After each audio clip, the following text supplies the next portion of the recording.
Hello and welcome to NFT Decree.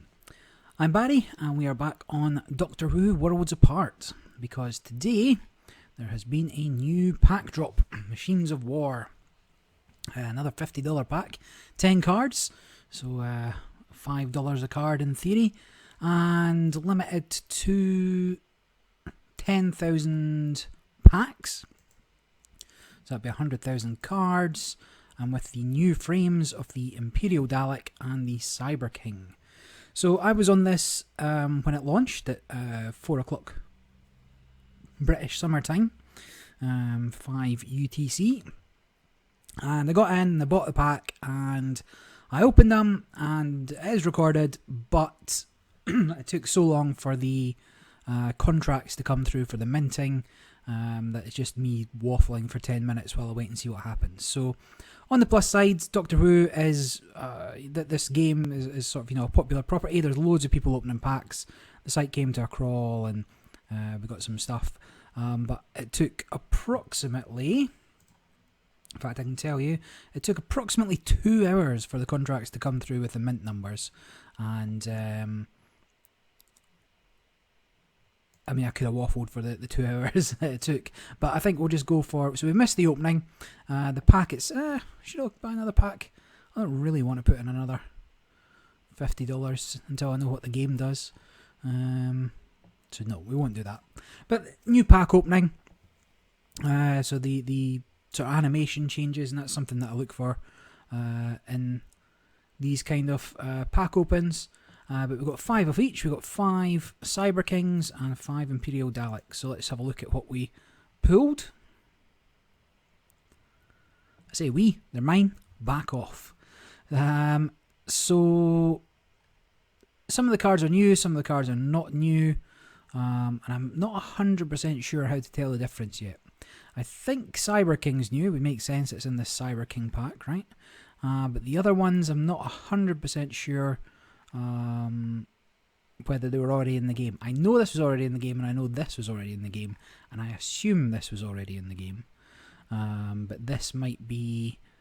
I'm not sure whether this already exists in a different pack, and I would have to assume that this is new since it's in the Cyber King frame. So, got Cyber King in the Cyber King frame. I've not quite looked at what I've got, but number 6, so sub 10. I think all my serial numbers are, and spoiler alert, between 3 and sort of 12-ish, or sub 20 anyway, even for the legendary cards, which will spoiler alert again, but that's okay. I mean, so these are mint on demand, so whenever you buy a pack, you want to open a pack as soon as you can. It is minted on open, not on purchase. So I know some people were trying to figure out whether to hold on to them for later or whether they had to open them straight away, but you want to be opening them straight away, and then it's just kind of luck of the draw about how fast you can go and get the packs open.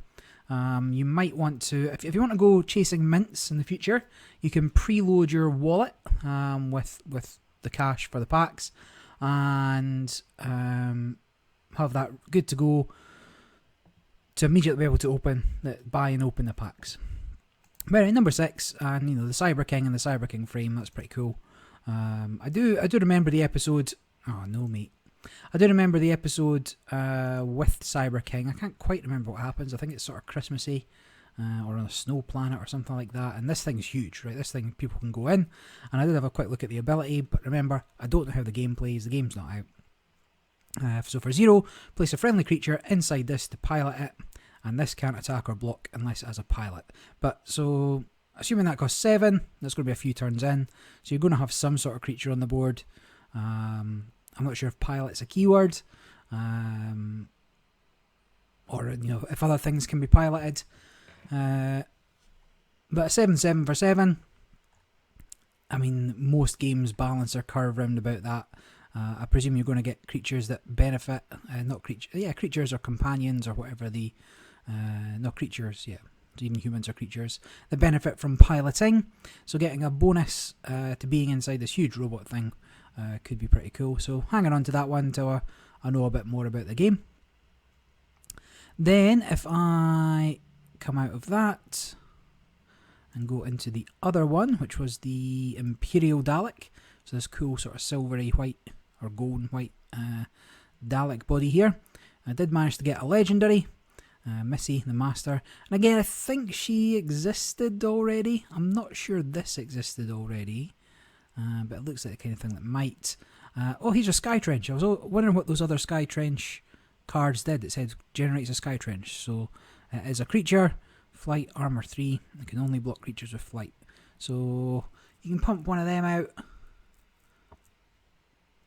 every turn with the other ones.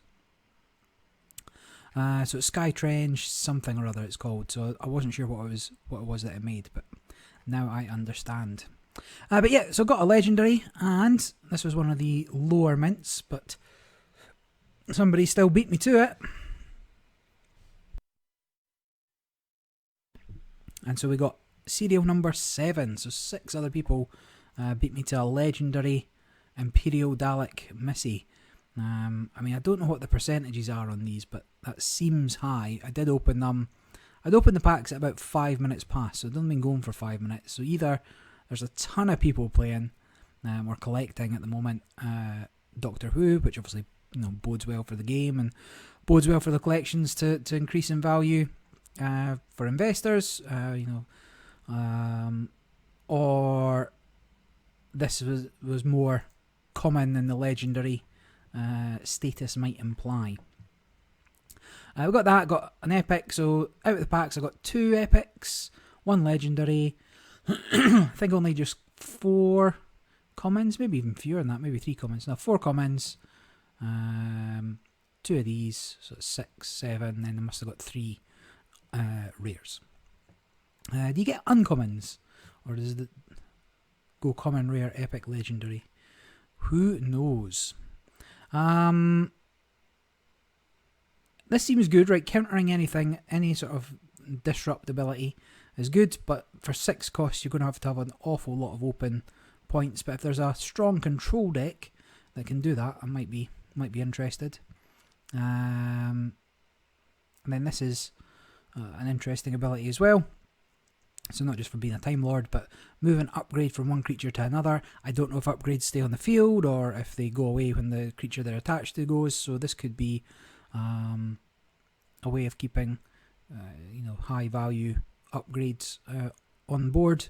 Particularly, can be played as a flash. So if you can drop this and then move something in that same window, that'd be cool. And then, I mean, this would be better in the Silurian frame. And I'm sure they exist already, but that's pretty cool. I just need to see what the game is. Like, I'm never going to learn these cards and what they do until there's a game associated with it.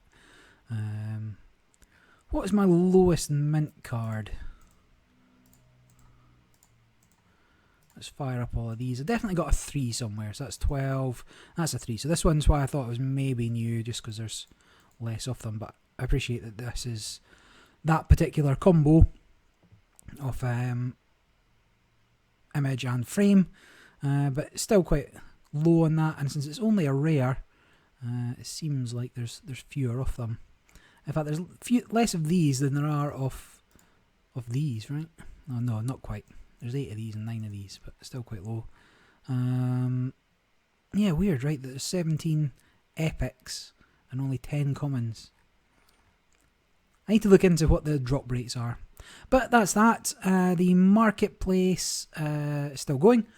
Excuse me. I've not yet sold my Davros.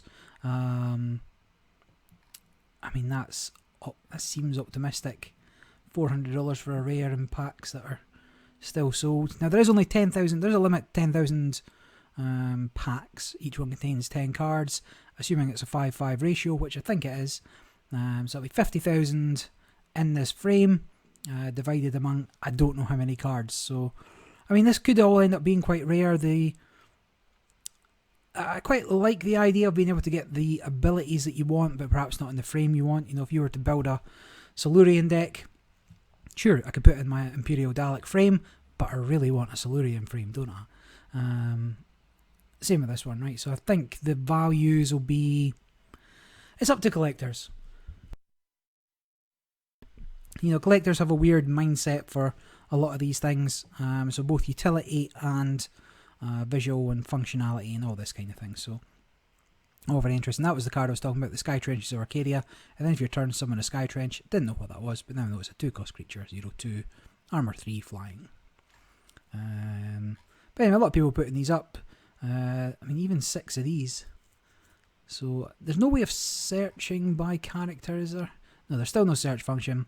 The things I've put up on the marketplace haven't sold, but I've put a high price on them because I don't really want to sell them yet until I know a bit more about the game, what's happening, and what kind of the market's stabilising at. So I put, if you remember, I put Davros up for $500, this one, in the black diamond frame. If I get that, then fine, I could probably buy a cheaper Davros from some... In fact, can I buy a cheaper Davros? If I sort by serial number, so that's mint number, right? So name, sort by name, find Davros. Because if I can find it in a cheap frame, then I'm not going to be too sad about losing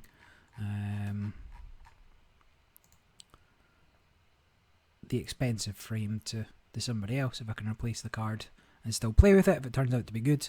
But I think I'm going along the lines of sort of Daleks. Let's just go 25. Actually, that seems like too much. If B's here, oh no, we're still not there. Somewhere here. Come on! Wrong franchise. My bad. Can I find a Davros? That's what they call him in Doctor Who. I'm sure all you Whovians know that. I mean, this seems cheap. You got like 5 or 10 cards in a $250 pack. There's probably some bargains to be had if I understood what was worth it. But definitely some weird prices, right? I mean, there's 42 of these and only 4 for sale, and that is like the difference in price is significant. And this is the cheapo one. Oh, what fun it is to click through endless pages to try and find the card you want. I guess there's like a billion Daleks, right? And a billion Daleks in the different frames. So, Davros. So, 500. That's just new, but it's already kind of caught up to there. Oh, no, they're both the same. Yeah, I mean, I wonder why. I suppose it's in the Dalek frame. Yeah, fine, makes sense. Then you got the White Point Star. So, the Cyber Warrior for half the price I'm listing mine. This isn't real. There's not a $5 one. Don't listen to it. A $250 or $200 one. So, if somebody, or even down to $100, what's the cheapest? $30 card. Get a silver one for $30, assuming that's real. So could get a... If I sell it for 500 because of the rarity of the frame, I mean, there's only 32. Again, don't have people work out prices yet, but... and then can rebuy, and at the cheaper end, the $30 or the... I mean, I'd probably go silver since, well, I just go cheapest. I just get what's cheapest just so I've got the functionality of the cards. And then once I've got a deck, you know, maybe I'll start pimping it out a little bit more. Actually, I know some people take offence to the term pimping it out. So, you know, maybe start... I can't think of anything to glamorise my deck to, you know, make it shiny, make it nicer. And then it'll be, I can start here, right? So $30 for this. It doesn't matter. I'm not chasing them super low mints. I'm not chasing them particular frames. So maybe not quite arbitrage, but you could certainly get the same decks and the same cards you want as long as you've got a rare enough frame to pay for kind of what you need. So I'll probably do that. Anyway, marketplace is there. You can get involved. Those new packs are up. There's still, I don't know how many's left. Does it tell me how many's left? No. Again, another failing. So all these games do a really, really poor job about informing the buyer. So all these sort of NFT platforms and all these product launches and all these games and like they just don't explain to people what they're getting. Like the hype and the bubble is real, right? It's just real. People are just aping in, which is what I'm doing, and hoping to either flip for a profit which I'm not strictly doing. I'm just looking to get hold of things to see what's worth keeping, or collecting them. But they're buying things that are going to be worthless in a few years' time because the projects they're associated with will go under. And sure, it's nice having an NFT, but nobody's going to do anything with it, right? So things are only worth buying at the moment if you like the art, really, on the things that you're buying. The functionality is not always guaranteed to be there, and the the value of the product itself is not always guaranteed to be there. And in fact, I don't even know if this is IPFS, right? So I don't know where the images and stuff are stored. I don't know how editable they are. I don't even know what blockchain this is on. Excuse me. So I should probably do some more research, and then once I know a bit more, I can perhaps share what I find. What are NFTs? Nah, just everything tries to get you to buy. Nothing really talks about where the value comes from. So it's on Ethereum. Cool. So I presume, but I don't understand how I transfer them out. Let's say I wanted to put them into a different Ethereum wallet. Can I do that? Who knows? Well, whatever. I'll look into it more. And then, like I say, once I know, I'll share my knowledge. But until next time, this is NFT Decree, signing off.